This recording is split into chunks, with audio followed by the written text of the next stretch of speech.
Maka Rasul ketika mengajarkan doa, doanya, kalimatnya itu adalah kamil mutakamil, sempurna, singkat tapi mencakup semua makna yang sangat kita harapkan. Kan kalau kita sakit berharap bukan sekadar sakit hilang. Sakit hilang, bekasnya tak hilang dan sakit tak balik lagi. Rasul sudah mengajarkan dengan doa yang singkat, orang sembuh dan dia tak merasakan sisa sakit, sakit tak kembali. Itulah doa yang sering kita doakan kalau orang sakit. Jadi Bapak Ibu, perlu saya ingatkan juga bahwa ketika jenguk orang sakit, doanya tak mesti itu saja. Banyak doa yang lain. Tak bisa bahasa Arab, bisa bahasa Indonesia. Ada sahabat Nabi itu ketika menjenguk Nabi ketika menjenguk Sa'ad, sahabat Sa'ad, apa doa beliau? Allahumma shfi Sa'dan. Ya Allah, sembuhkan Sa'ad. Itu saja doanya. Allahumma shfi Sa'dan. Ya Allah, sembuhkanlah Sa'ad. Jadi nanti kalau kita menjenguk orang sakit, tak hafal doa yang panjang-panjang, sebut saja, ya Allah, sembuhkan. Siapa kawan kita sakit? Sebut nama dia. Ya Allah, sembuhkan Bang Mukhlis. Ya Allah, sembuhkan Bang Alfa. Ya Allah, sembuhkan Bang Babur. Ya Allah, sembuhkan Bang Ilham. Sebutkan nama dia langsung. Tak mesti rumit-rumit. Kita ni kadang berdoa ni berpikir-pikir rumit-rumit, akhirnya doa terbalik-balik.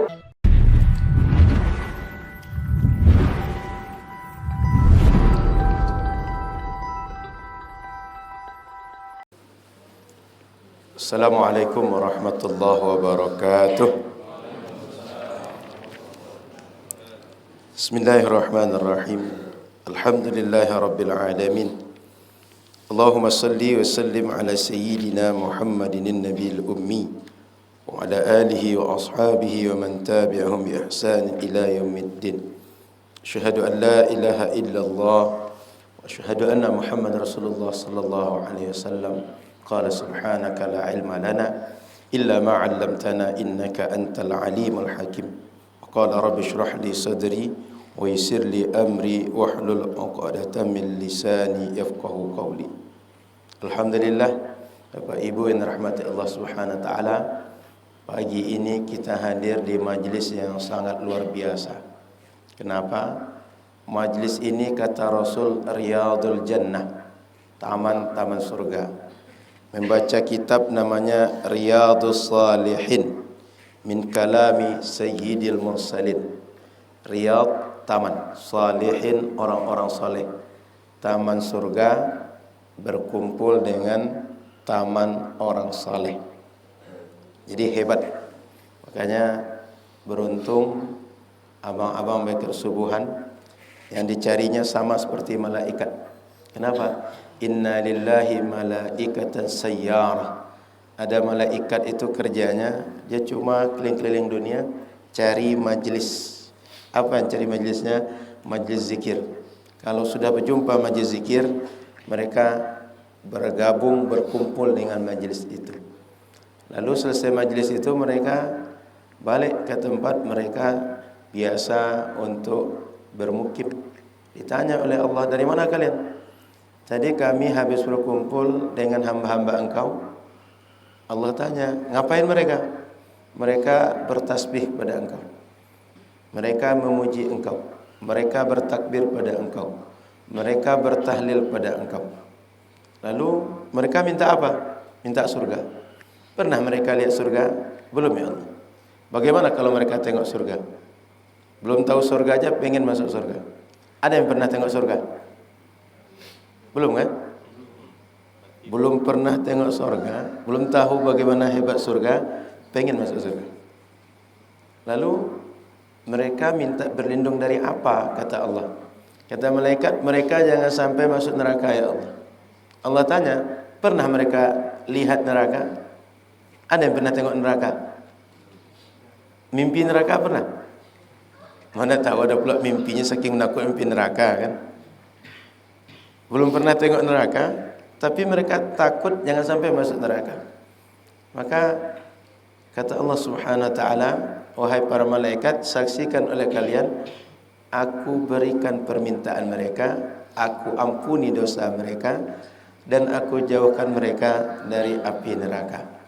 Maka Bapak Ibu yang rahmati Allah, kalau kita hendak berkeliling dunia, hendak mencari berbagai pencarian, kalau bisa pencarian kita seperti malaikat tadi.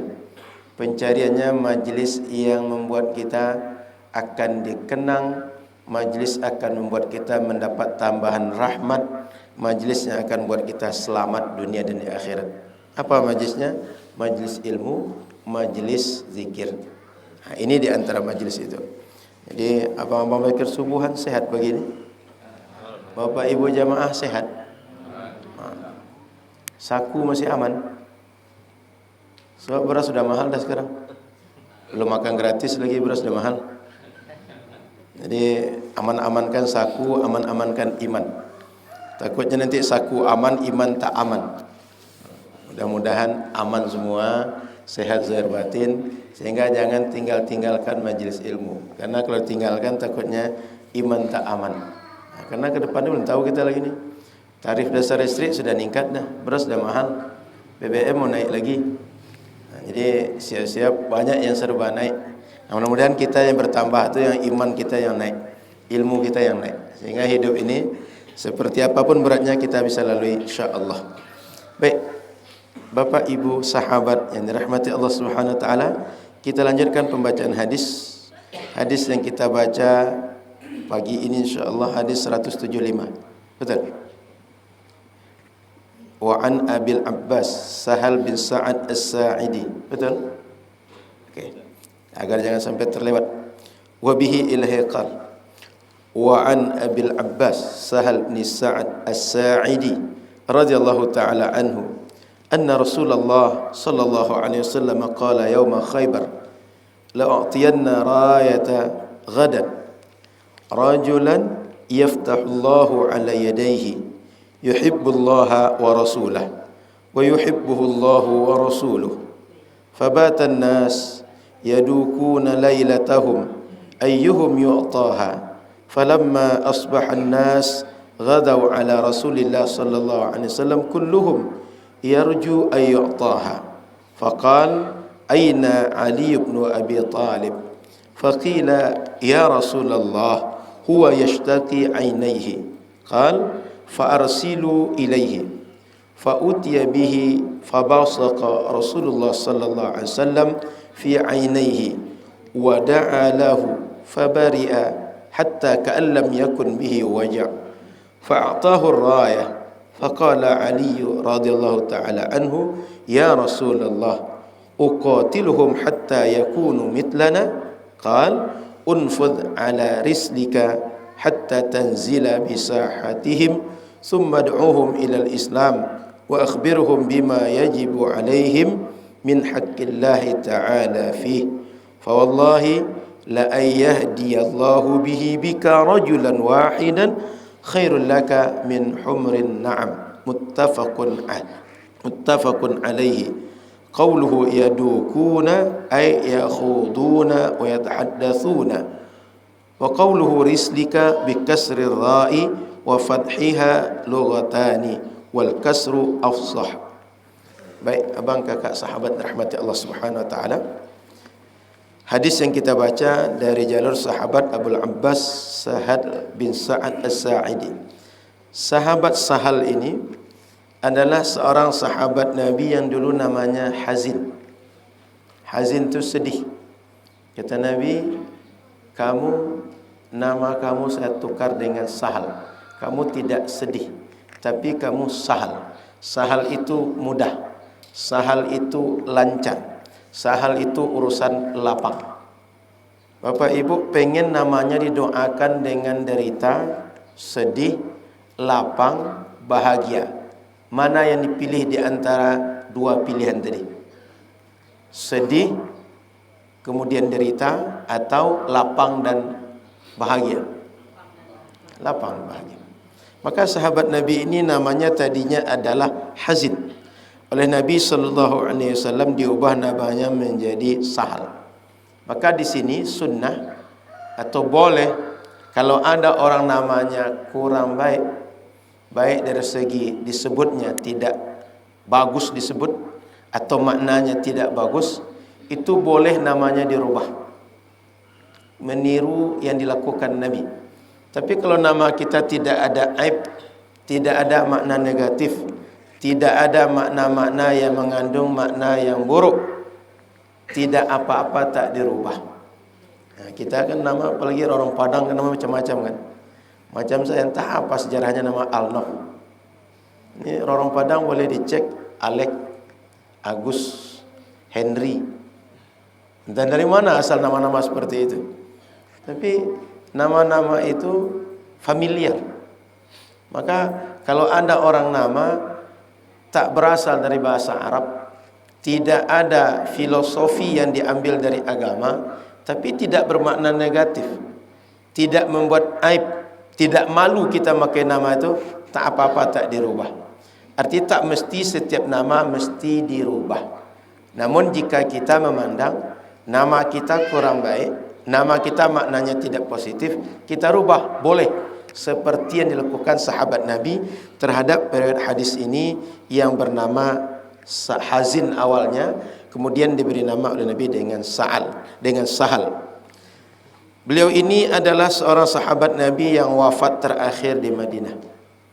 Waktu Nabi wafat usianya baru 15 tahun.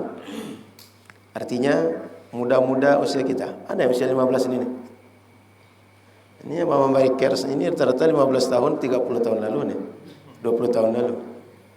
Jadi usianya baru 15 tahun waktu Nabi meninggal. Dan meninggal di Madinah tahun 88 Hijriah. Maka sahabat Nabi ini orang yang meninggal di Madinah terakhir, kemudian dia sahabat yang namanya dirubah oleh Nabi dengan nama yang baik. Apa cerita beliau? Pada saat perang Khaybar ini masih sekitar Madinah.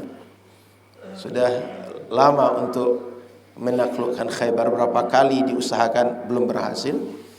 Apa kata Nabi? La u'tiyanna rayata ghadan rajulan. Besok panji perang. Biasanya yang memimpin perang dia pegang bendera panji. Akan aku kasihkan kepada rajulan, orang. Seorang laki-laki, seorang pemimpin, seorang panglima dalam perang kita ini. Yaftahullahu ala yadayhi. Kita akan menang dengan kepemimpinan dia. Dan hebatnya Rasulullah menyebut di situ yuhibbullah wa rasulah. Pemimpin kita ini sifatnya, kriterianya, kelebihan dia orang yang mencintai Allah dan mencintai Rasulnya. Dan ini tak bertepuk sebelah tangan. Wa yuhibbuhullah wa rasuluh. Dia pun dicintai oleh Allah dan dicintai oleh Rasulnya. Jadi beliau mencintai Allah dan Rasul, Rasul pun mencintai beliau. Kalau cinta kita kepada Allah dan Rasul maknanya taat, tunduk dan menjalankan syariat. Kalau cinta Allah kepada kita, cinta Rasul kepada kita, rahmat diberikan kepada kita, berkah diturunkan pada kita, hidayah ditambahkan kepada kita. Jadi ini kehebatan rajul ini. Fabatan nas, maka sahabat Nabi yang dengar tadi, macam kita ini sedang berkumpul seperti ini, semua mereka yadukuna lailatahum, masing-masing mereka menanti-nanti, berharap-harap cemas. Kira-kira siapalah orangnya? Apakah saya? Yang lain berharap apakah saya? Semua yang hadir berharap dialah orang yang akan diberikan bendera tadi, diberikan panji tadi. Karena Rasul menyebut dia dicintai Allah, dicintai Rasul. Semua sahabat pengen dicintai Allah dan Rasul. Ayyuhum yu'taha, mereka berharap siapalah di antara kita besok yang diberi oleh Rasul sallallahu alaihi wasallam. Falamma asbaha an-nas ghadaw ala Rasulillah. Begitu pagi hari semuanya berebut agar segera berjumpa dengan Rasul. Macam kita ini, Ustaz kan 2 pekan tidak hadir majlis Riyadhus Shalihin karena safar umroh. Begitu hadir besok, rindu ingin berjumpa, berharap saya paling depan duduk majlis Ustaz. Jadi pagi itu sahabat pengen sekali segera dekat dengan Rasul, dengar siapa orang yang dimaksud oleh Rasul. Kulluhum yarju ayyataha, masing-masing mereka dari yang paling hebat sampai yang paling biasa, dari yang paling senior sampai yang paling kecil, berharap dialah yang dapat panji tadi, dia yang dia akan diamanahkan Rasul. Faqal, di tengah pengharapan tadi Rasul bertanya, aina Ali bin Abi Talib, di mana Ali bin Abi Talib? Waktu itu sahabat belum merasa apa-apa, baru sekadar merasa kehilangan. Ali tak ada, orang berkumpul ramai, Ali tak ada. Apa kata sahabat? Ya Rasulullah, huwa yashtaki ainai. Ali Rasul, dia di kemah dia mengadukan mata dia sakit. Kita kalau sakit mata akan merasa tidak nyaman, nyeri, melihat payah. Ali mengadukan sakit matanya, nyeri waktu itu. Fa arsilu ilaihi. Maka Rasul suruh, coba jemput Ali, bawa Ali ke sini. Maka berangkatlah para sahabat untuk menjemput Ali, membawa ke hadapan Rasul, sehingga Ali pun hadir di majlis itu. Fa utiya bihi, datanglah sahabat-sahabat tadi dengan sahabat Ali. Fa basaqa Rasulullah fi ainaihi. Rasul kemudian meludahkan kedua mata sahabat Ali. Meludahkan. Macam Bapak Ibu kalau ada air dibacakan oleh ustaz, dibacakan Al-Quran lalu diludahkan air tadi. Ini Ali diludahkan matanya oleh Rasul.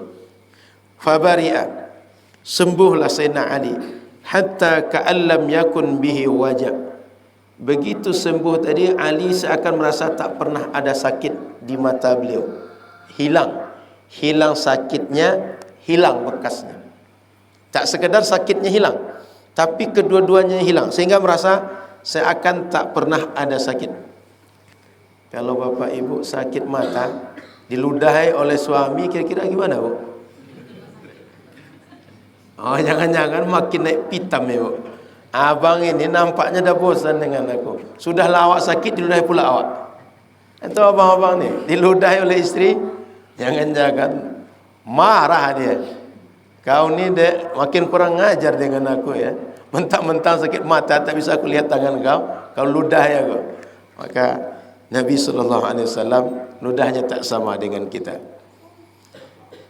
Fa'atahu rayah. Setelah sembuh, Rasul kasih pada Sayyidina Ali, Ali ini panji, bawa pimpin pasukan ini. Faqala Ali radhiyallahu ta'ala anhu, ya Rasulullah, uqatiluhum hatta yakunu mitlana. Wahai Rasul, apakah aku yang akan memimpin perang ini? Aku yang akan berperang bersama para sahabat ini memerangi orang Khaybar, sehingga dia bisa beragama macam kita, akan Islam sama dengan kita. Qal unfuth, berangkatlah engkau Ali, bawalah pasukan ini menuju ke Khaybar bersama dengan pasukan ini, ala rizqlika, pelan saja, tak usah buru-buru, berangkat dengan tenang. Hatta tanzila bisahatihim, sampai nanti berjumpa dengan kampung mereka. Bila sudah jumpa dengan kampung mereka, maka summad'uhum ilal Islam, ajak mereka agar masuk Islam.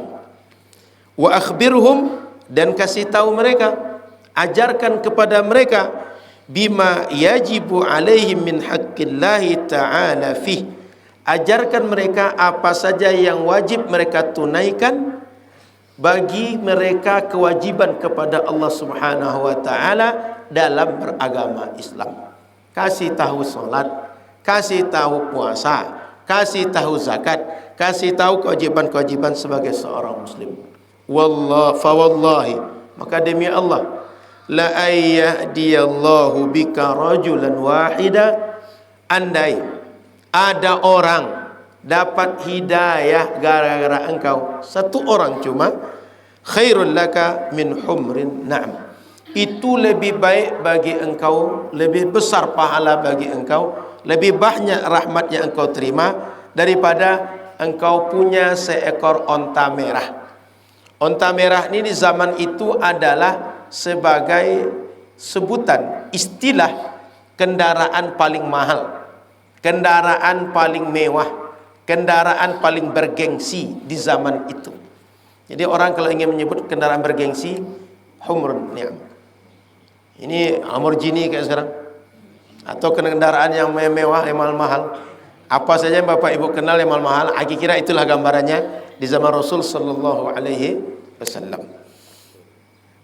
Maka Bapak Ibu rahmati Allah, kita coba mengambil beberapa pelajaran dari hadis ini. Poin pertama, semua sahabat Nabi kalau diajak perang itu, mereka pengen perang. Tengok Sahal tadi, berapa usianya? 15 tahun.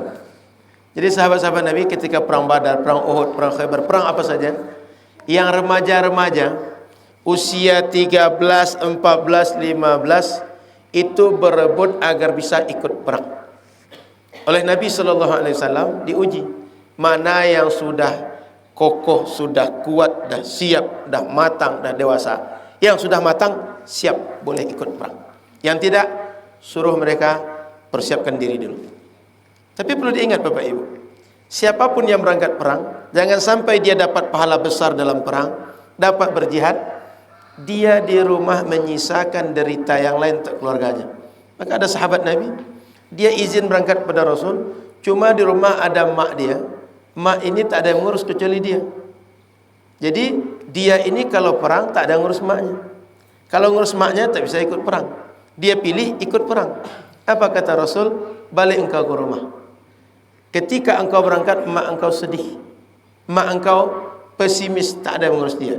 Sekarang balik ke rumah, sebagaimana dia tadi pesimis menangis melepas engkau, baliklah engkau pulang agar dia gembira lagi, gembirakan dia sebagaimana dia sedih gara-gara engkau pergi. Jadi Bapak Ibu rahmati Allah, ini pelajaran bagi kita. Setiap kita punya ketaatan yang tak mesti sama dengan yang lain. Jangan-jangan Bapak Ibu ada yang ketaatannya lebih hebat itu adalah pergi mengaji. Ada yang ketaatan lebih hebat itu taat suami. Ada yang kehebatan lebih hebat itu cari nafkah. Maka saya ingatkan Abang Bekir subuhan, kalau nanti mana tahu ada pilihan, satu harus mengaji, yang satu harus mencari beras untuk keluarga. Tak ada pilihan lain, cuma dua saja pilihan, ngaji, cari beras. Tak bisa dielakkan, cari beras harus lakukan. Kalau bisa cari beras, mengaji nanti bisa di pekan depan, bisa ikut live streaming, bisa tonton ulang YouTube. Kenapa? Karena bagi kita setiap orang ada ibadah-ibadah yang waktu itu lebih unggul bagi dia dibanding yang lain. Contoh sahabat Nabi tadi, perang hebat, jihad itu hebat luar biasa, tapi bakti pada orang tua tidak kalah hebatnya. Maka ibu-ibu, kalau sempat suami ingin ibu taat dengan satu ketaatan, jangan melawan, biarlah ikut suami. Begitu juga kita sebagai anak-anak, nanti berhadapan dengan pilihan orang tua, jangan melawan dengan orang tua. Barangkali dengan ridho dan rahmat orang tua jauh lebih berkah, lebih banyak hidayah, lebih banyak rahmat karena ikut orang tua daripada ikut kemauan kita. Dalam hadis Nabi katakan ridallah fi ridal walidain. Kalau kita ridho orang tua kepada kita, senang, puas, rela orang tua kepada kita, Allah pun akan ridho kepada kita. Sebaliknya begitu. Kalau kita buat orang tua murka, marah, kecewa, Allah pun akan marah. Allah pun mungkin boleh jadi akan memberikan berbagai ujian berat kepada kita. Maka saya ulangi, abang, kakak, sahabat, semua siapa saja yang mendengar pengajian ini, setiap kita mungkin ada ibadah yang saat itu lebih baik kita dengan ibadah yang sedang kita tekuni dibanding yang lain. Maka tidak mesti kita merasa bahwa semua yang dilakukan orang itu hebat dan kita harus mesti seperti orang selalu. Tidak. Sehingga kadang-kadang abang, kakak, kita kadang mesti berjualan, orang dia mengaji, tak ada masalah. Kita mesti bertani, orang mengaji, tak ada masalah. Tak semuanya kehebatan ibadah terbaik pada mengaji saja. Itu poin penting yang mesti dipahami dengan baik. Kemudian Bapak Ibu, sahabat rahmati Allah, poin kedua, sahabat-sahabat Rasul sangat ingin mereka adalah orang dicintai Allah dan Rasulnya. Kalau kita, yang kita cari bukan dicintai Allah dan Rasul, bagaimana orang senang semua dengan kita. Perlu diingat, sehebat sesempurna kita, tak akan ada semua orang puas dengan kita, merasa senang dengan kita, dan ingin selalu bersama kita. Sempurna saja orang tak bisa puas dengan kita, apalagi banyak kekurangan. Maka dalam hidup ini selagi lurus terus saja, tak usah pikirkan cakap orang. Maka sering disampaikan oleh Ustaz Ahmad Samad, yang paling susah hidup itu adalah mendengar cakap orang.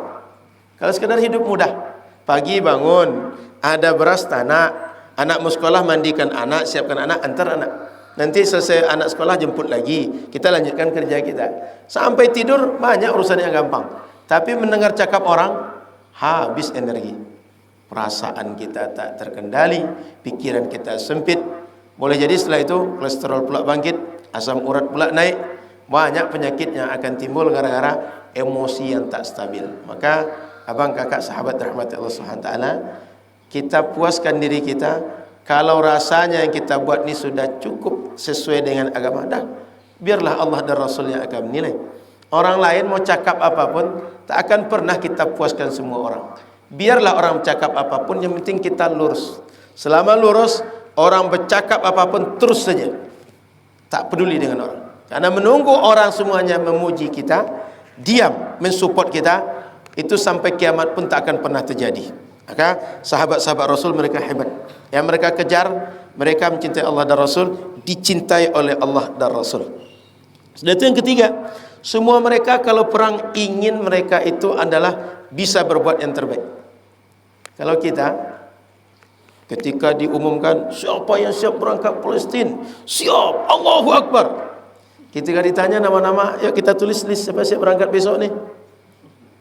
Lama berpikirnya, Ustaz anak saya masih kecil Ustaz, anak saya banyak Ustaz, nanti gimana kalau nanti saya pergi, saya membesarkan anak. Ustaz saya masih punya banyak hutang belum selesai Ustaz. Banyak alasannya. Tapi begitu diajak, ayo berjihad, Allahu Akbar, paling keras riak dia. Sahabat Nabi tidak.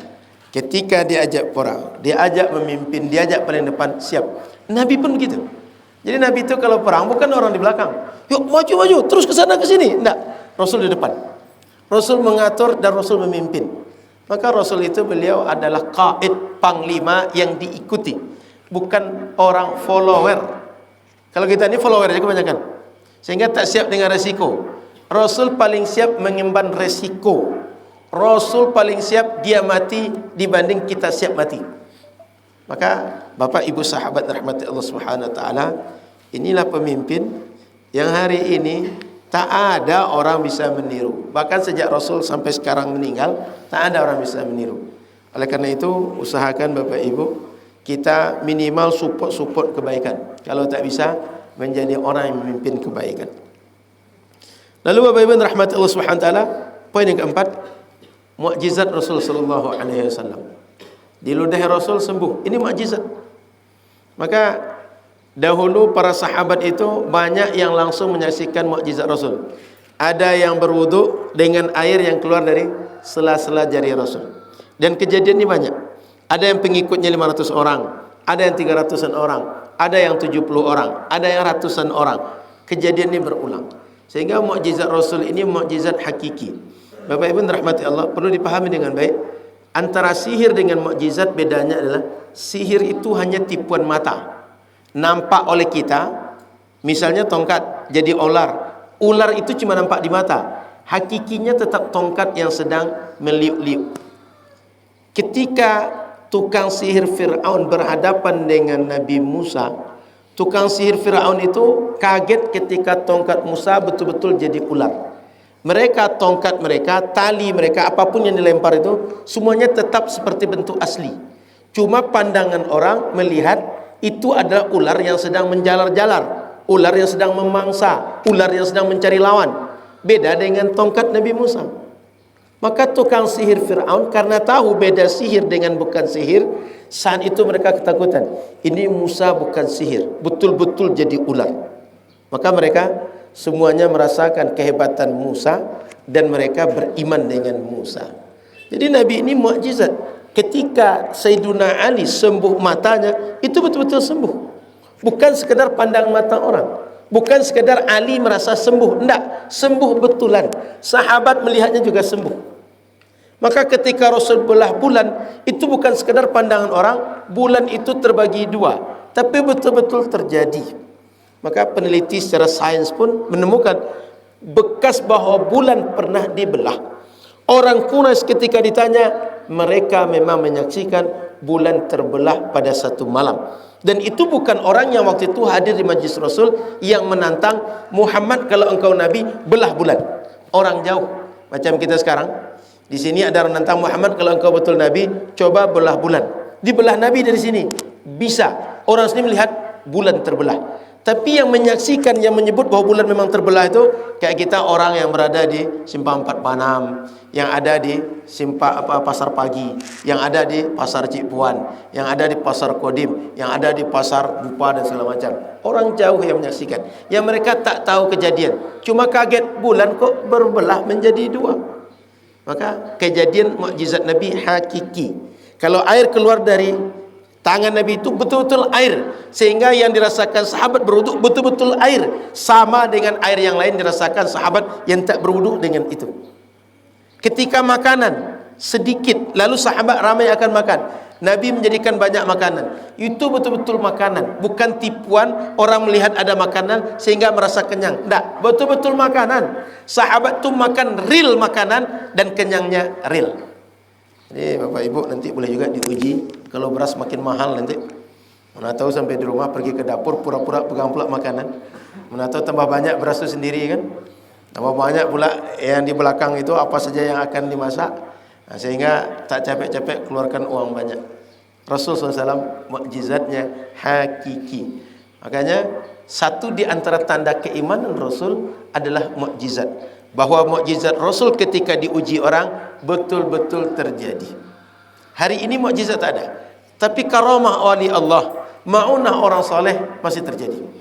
Jadi Bapak Ibu, ada berapa istilah yang perlu tahu.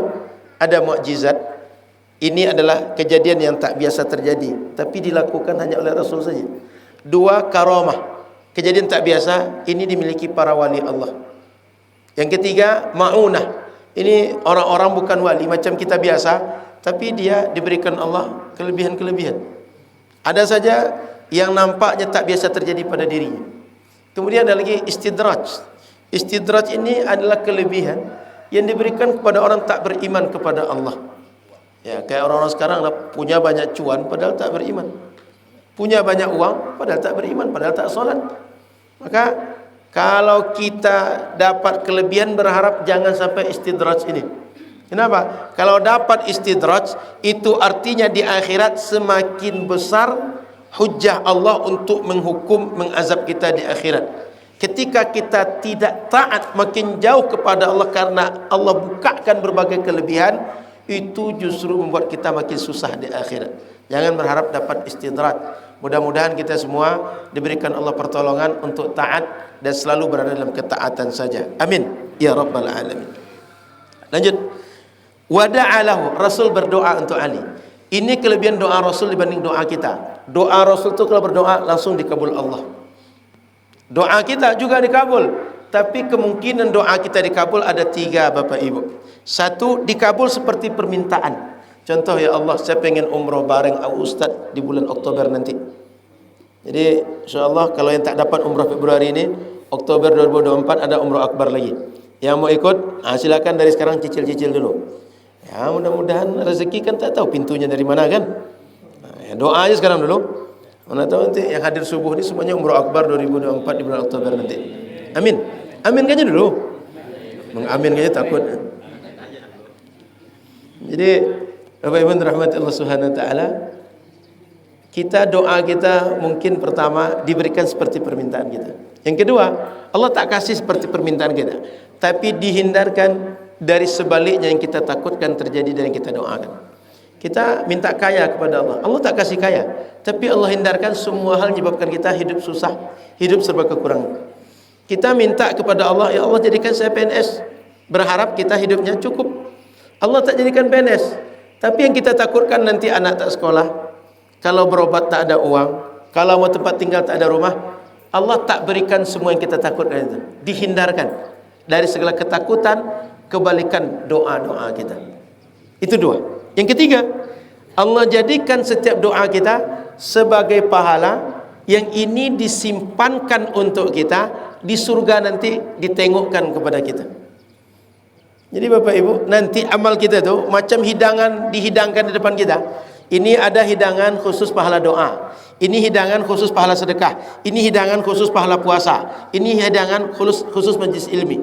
Sehingga ketika ditengok nanti, kok banyak betul untuk saya, Kok hidangannya banyak betul? Ini dari mana semua ya Allah? Kata Allah, itu pahala salatmu, pahala sedekahmu, pahala silaturahimmu, pahala sabarmu, pahala syukurmu, pahala sayang kepada saudaramu, dan segala macam. Maka nanti ada di antaranya doa yang kita minta di dunia, Allah tak kasih seperti yang kita inginkan waktu itu, tapi jadi pahala yang dinampakkan di akhirat. Bapak Ibu, kalau disuruh pilih, pengen yang terwujud sekarang atau di akhirat nanti?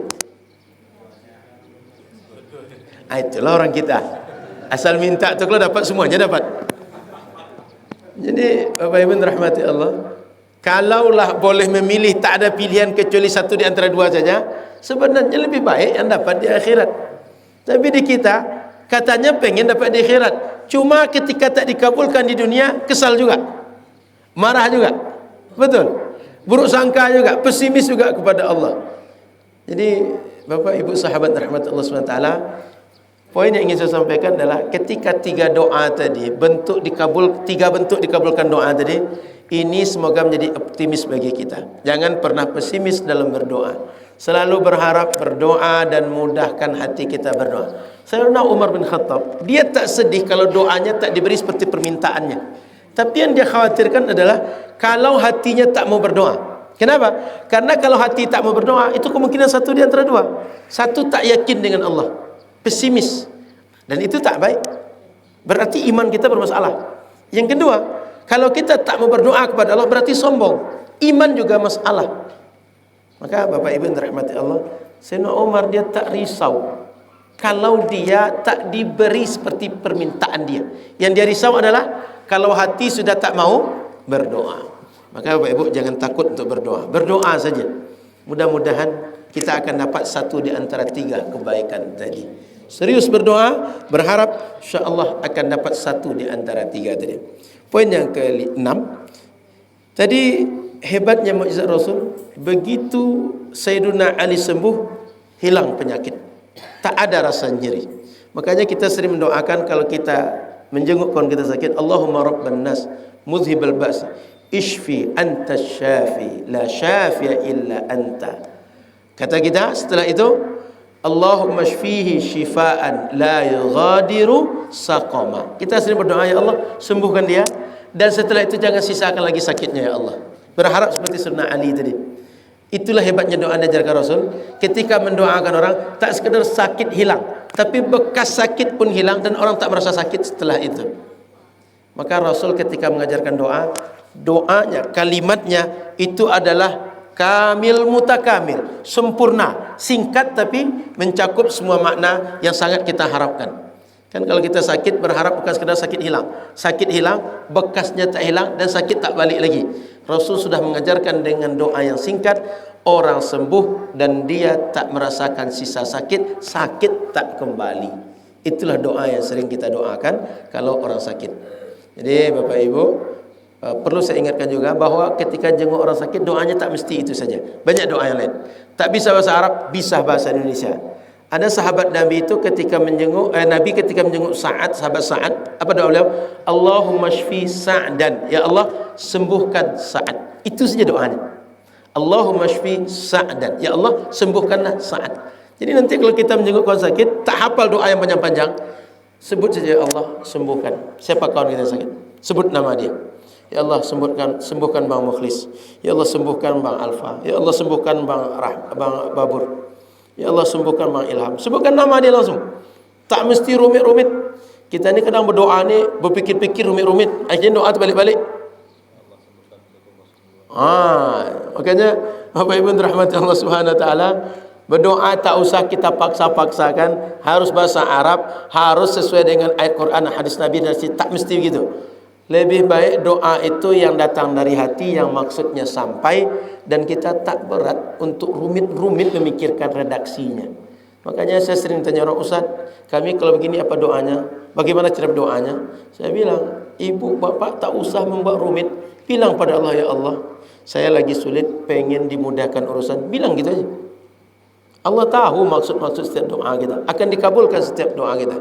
Jadi Bapak Ibu, mana tahu di antara kita, ya Allah, saya sudah lama menginginkan anak, belum juga dapat anak. Minta saja, ya Allah, saya pengen diberi keturunan seperti orang lain. Sudah gitu aja.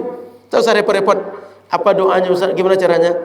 Jangan-jangan gara-gara repot meminta redaksi doa, tak pernah berdoa. Tapi minta aja, setiap saat bisa berdoa. Ya Allah, saya ingin punya anak. Ya Allah, berikan saya keturunan. Saya ingin juga kalau saya meninggal ada yang mendoakan saya. Dah, sampaikan begitu saja kepada Allah. Lanjut yang ketujuh.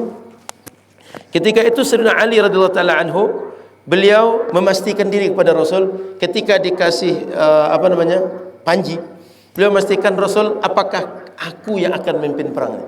Sahabat Ali memastikan diri bahwa beliau adalah orang dipilih oleh Rasul. Bukan ingin menyombongkan diri, tapi ingin memastikan apakah beliau dimaksud Rasul memimpin pasukan yang semalam disebut oleh para sahabat. Sekedar mengkonfirmasi. Kita kadang-kadang perlu konfirmasi. Jangan-jangan kita kadang-kadang salah-salah dalam memahami maksud orang.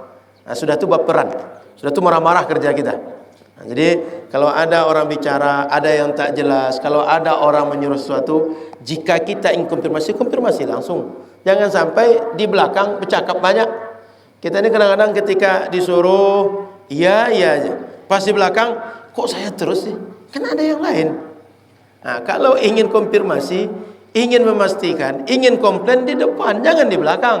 Di belakang itu kalau kita komplain, kalau kita marah-marah, hanya akan jadi dosa, hanya akan jadi gunjing, hanya akan jadi fitnah, hanya akan jadi ghibah, susah di akhirat. Sayyidina Ali bukan tak yakin dengan Rasul, beliau hanya meyakinkan diri, saya yang akan memimpin Rasul. Lalu setelah itu, beliau ingin memastikan apa yang hendak kami lakukan di Rasul. Kami akan membawa amanah engkau, kami akan membawa nama besar engkau, kami akan membawa agama engkau, dakwah engkau, mesti kami sesuai dengan dakwah engkau. Maka kata Rasul, Ali, berangkatlah engkau. Begitu sudah sampai di tempat mereka, sebelum perangi mereka, ajak mereka untuk masuk Islam dulu. Kasih tahu mereka, kalian wajib begini begitu. Tak mau mereka, baru perangi mereka. Mau mereka taat, jangan diperangi. Maka ini menjadi dalil bagi para ulama, sebelum kita perangi orang yang tidak beragama Islam, dakwahkan dulu Islam, ajak dulu Islam. Hari ini kondisinya beda dengan orang Khaybar dulu. Kenapa? Tak ada sekarang dunia yang orang tak tahu Islam. Sehingga kalau ada orang memerangi Islam, memusuhi Islam, itu memang permusuhan karena hati mereka yang berpenyakit.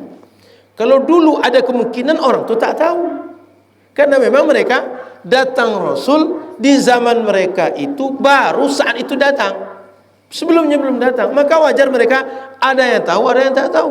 Yang tahu mau beriman, yang tak tahu mereka wajar tak mau beriman. Maka Rasul kasih tahu, ajarkan, ajak mereka. Kalau tak mau, baru mereka diperangi. Maka Bapak Ibu yang dirahmati Allah Subhanahu wa taala, saat itu ada anjuran, ajak orang kepada Islam. Hari ini tak ada tantang seperti itu. Apalagi dengan zaman HP, di mana saja informasi bisa diakses, sehingga bisa dikatakan tak ada dunia ini orang tak tahu dengan Islam. Bisa dikatakan dunia ini tak ada orang yang tak tahu dengan kalimat-kalimat adzan, kalimat-kalimat bismillah, assalamualaikum, dan kalimat-kalimat yang hanya menjadi syiar Islam. Artinya Islam sudah sampai kemana-mana. Kemudian poin yang ke-8, Bapak Ibu yang dirahmati Allah Subhanahu wa taala, ketika itu yang paling ujung ini jadi poin hadis kita. Apa kata Nabi? Andaikan ada satu orang dapat hidayah gara-gara engkau. Ini anjuran, kalau bisa anak-anak kita, Bapak Ibu, suruh dia belajar menuntut ilmu agar jadi orang alim, agar dia bisa menjadi mufti, agar bisa menjadi orang yang berdakwah kepada agama Allah, sehingga gara-gara dia satu orang, banyak orang dapat hidayah. Gara-gara dia satu orang, banyak orang mengenal Islam, mengamalkan Islam. Orang selamat gara-gara dia di dunia dan di akhirat, sehingga ketika orang selamat, dia pun akan mengalir pahala kepada dia. Maka poin kita yang dimaksudkan dalam hadis ini adalah poin yang ujung ini. Ali, andaikan orang yang kau ajak tadi masuk Islam gara-gara engkau, satu orang saja, itu lebih hebat daripada kendaraan terbaik yang kau punya di zaman waktu Nabi hidup dengan sahabat. Artinya yang engkau miliki, jika dibandingkan ini kekayaan, kendaraan paling mahal itu kekayaan, ini kekayaan yang paling hebat dibanding kekayaan paling mahal di zaman orang Arab itu. Pahalanya lebih besar, karena kalau mobil nih makin lama makin dia berkurang nilai, makin rusak, makin tak bernilai. Tapi pahala orang dapat hidayah, awalnya satu orang, makin lama bisa makin banyak. Ini yang hadir ini, Yang hadir mungkin katakan dalam 60 atau 70 orang kita, tapi 60 mungkin dia akan mengamalkan, mungkin akan mengajarkan. Satu orang satu saja yang diajarkan, satu orang satu saja muridnya, satu orang satu saja anaknya. Yang lain mengamalkan gara-gara 60 ini, berapa banyaklah pahala yang akan mengalir kepada satu orang tadi. Maka kita doakan semoga anak-anak kita mereka mengikut orang-orang saleh, mau menuntut ilmu, mau belajar agama, sehingga ke depan mereka mau jadi orang alim. Jadi anak-anak kita arahkan agar menjadi para santri, mau belajar pesantren. Mohon maaf Bapak Ibu, kalau sekedar mau jadi dokter, jadi polisi, jadi pengusaha sudah banyak orang mau. Yang jadi ulama banyak orang yang tak mau, sikit orang yang mau cuma. Maka kita yang sikit ini semoga kita pengen anak kita jadi ulama, belajar di pesantren. Semakin ke depan zaman, makin sedikit orang mau jadi ulama. Karena dalam pandangan sebagian orang, jadi ulama itu hidup susah. Jadi ulama itu hidup tidak akan kaya-kaya. Tapi mereka rupanya salah. Betul kan? Banyak ulama yang semakin dia mengaji, semakin mengamalkan ilmu, makin dibukakan Allah. Tak tertahan-tahan datangnya. Maka alhamdulillah Bapak Ibu rahmati Allah, ini guru kita, ini contoh. Tak pernah beliau minta buat jalan ini tolong buat aspal. Dia aspalkan orang. Berebut orang minta aspalkan. Sampai ada yang mengaku, lebih 3 partai mengaku bahwa kamilah mengaspalkan jalannya. Setelah jalan itu selesai. Sebelum selesai dulu tak ada yang, Ustaz biar kami yang aspalkan. Tak ada. Setelah selesai baru banyak yang mengaku kamilah yang membuat. Gara-gara kamilah selesai jalannya. Jadi Bapak Ibu rahmati Allah Subhanahu wa taala, kita berusaha saja lurus, dekat kepada Allah, ikut. Mau apa saja kata Allah, kita tak usah urus. Apa saja kata orang, tak usah urus. Kita yang perlu berusaha mendekatkan diri pada Allah Subhanahu wa taala. Itulah agaknya yang poin di ujung itu yang menjadi poin dari hadis kita. Kemudian setelah itu Imam Nawawi ingin mengajarkan pada kita beberapa makna dari hadis dan bagaimana cara baca hadis. Sayang beliau dengan kita agar kita jangan terseleo, jangan tersilap dalam baca hadis sehingga berbeda yang diinginkan oleh Rasul dengan apa yang kita baca. Kita masuk hadis berikut, khatam dari bab ini, dari kajian kita dalam bab ini. Hadis 176. Wa bihi ila qala wa an Anas radhiyallahu taala anhu. Hadis ini riwayat sahabat Anas bin Malik. Ini Anas bin Malik ini juga hebat. Beliau usia 9 tahun menjadi pembantu Nabi, dan waktu Nabi meninggal usianya 18 tahun. Sehingga ada yang mengatakan beliau 9 atau 10 tahun bersama Nabi. Anak kecil hidupnya berkhidmah untuk Nabi.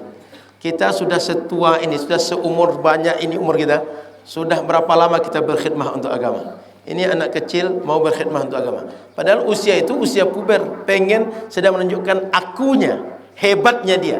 Saya ingin menunjukkan bahwa saya orang hebat, bisa ini segala macam. Macam anak-anak kita seumumnya umur usia SMP SMA. Tapi dia mau menundukkan diri, mengabdi, berkhidmah kepada Rasul sallallahu alaihi wasallam. Anna fatan min Aslam qal, ada seorang anak bujang dari Bani Aslam. Dia datang lalu kata dia, ya Rasulullah, wahai Rasul, inni uridul ghazwa. Rasul, saya ingin ikut perang. Jadi datang kepada Rasul bukan mengadukan, Rasul saya butuh HP iPhone terbaru atau Samsung terbaru, bukan. Dia pengen ikut perang, ingin ikut terlibat dengan dakwah engkau Rasul, ingin ikut dengan perjuangan engkau Rasul. Lalu walaisa ma'ya ma atajahhazu bih. Tapi Rasul, saya tak punya uang, tak punya bekal untuk bisa ikut perang. Baju perang tak ada, unta tak ada, kuda tak ada. Tapi saya siap perang. Saya mau berkorban. Saya bisa Rasul. Cuma saya tak punya perbekalan. Gimana ini Rasul?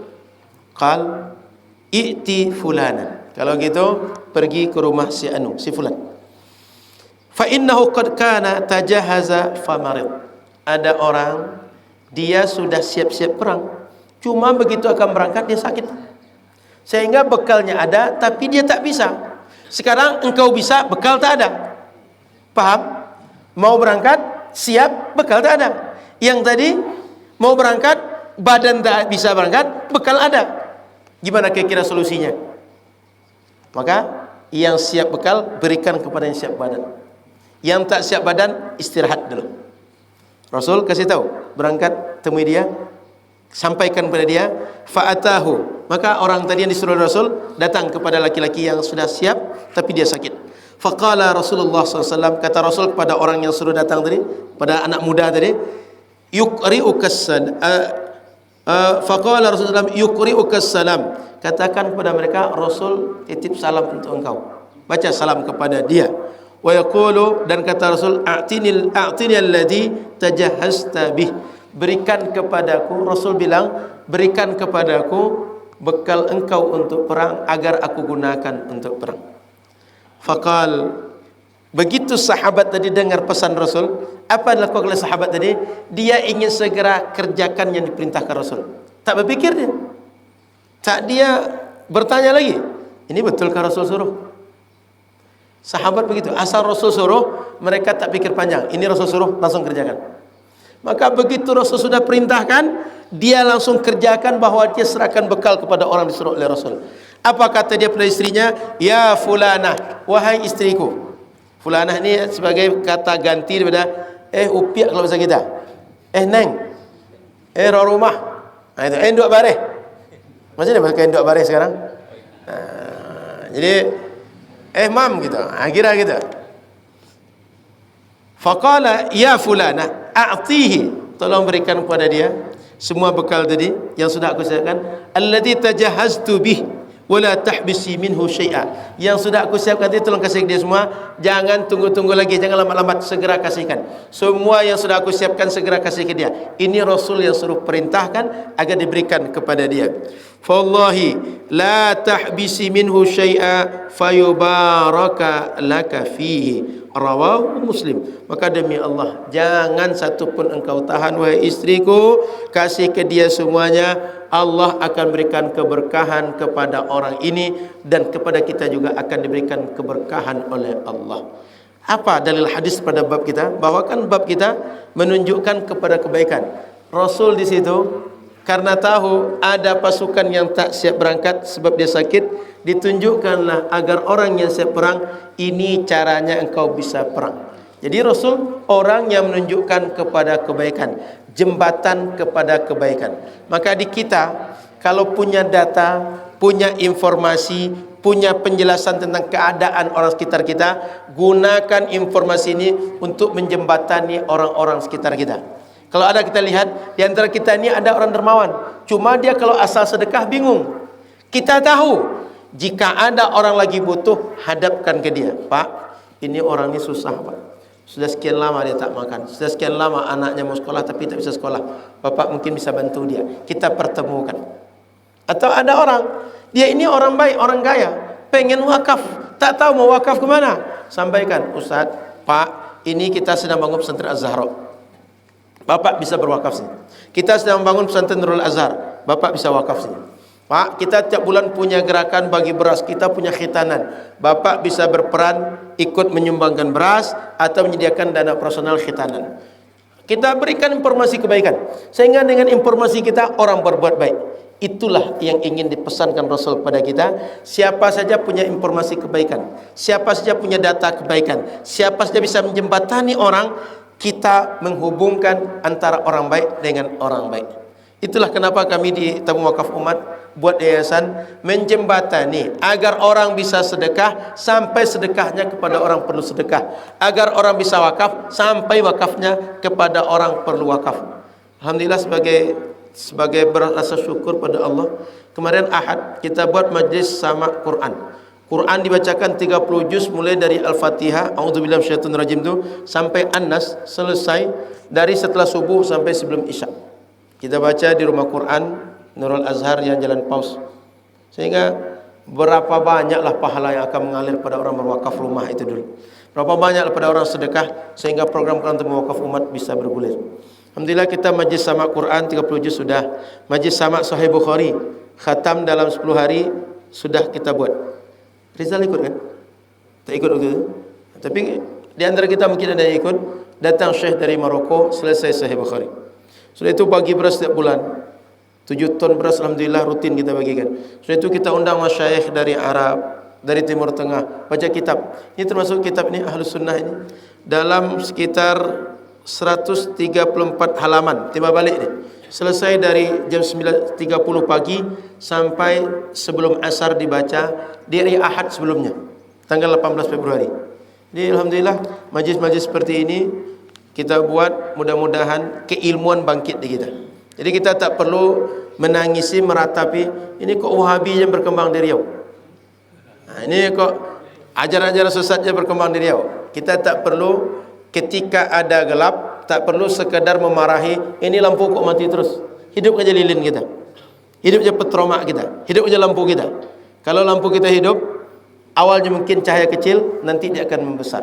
Maka kita akan ikhtiarkan terus menghidupkan ilmu. Makanya Ustaz pesan agar majlis-majlis Riyadhus Shalihin, majlis-majlis baca kitab kita hidupkan. Sehingga beliau pergi majlisnya tak pernah, jangan sampai off, tetap berlangsung meskipun yang turun adalah cadangan. Jadi pemain cadangan itu kadang-kadang mesti sedia. Maka bakir subuhan sediakan juga pemain cadangan. Jangan sampai nanti pas ketua tak ada, pengajian kita tak jalan. Jadi ada ketua, ada nanti yang dimandatkan melanjutkan ketua, atau ketika ketua tak bisa menghadiri ada wakil ketua. Masjid kita juga begitu, mesti ada kopilot. Jangan semuanya jadi pilot saja atau semuanya jadi follower saja, mesti ada kopilotnya. Jadi alhamdulillah banyak kebaikan yang kita ikhtiarkan, Allah mudahkan. Semoga nanti di masjid, di musola, di RT, di RW, di kampung kita banyak niat kebaikan. Allah bantu, Allah mudahkan. Kita termasuk orang yang ikut dalam kebaikan itu. Tak sekedar mengajak, tak sekedar ngasih tahu, tapi kita ikut. Hari ini minimal punya HP kebaikan, kita bantu siarkan dengan HP kita. Punya badan sehat, kita bantu dengan badan kita. InsyaAllah majlis seperti ini tak akan kita tinggalkan. Saya alhamdulillah setiap Rabu ba'da Isya, ba'da Maghrib juga membaca Bulughul Maram di Masjid Nurul Fajar, Jalan Melur Panam. Sehingga pagi bisa ke sini, malam bisa ke Jalan Melur Panam. Setiap pekan membaca Bulughul Maram. Nanti malam insyaallah di situ. Jadi subuh Riyadhus Shalihin, malam Bulughul Maram. Pagi baca hadis tentang akhlak, malam baca hadis tentang hukum. Keduanya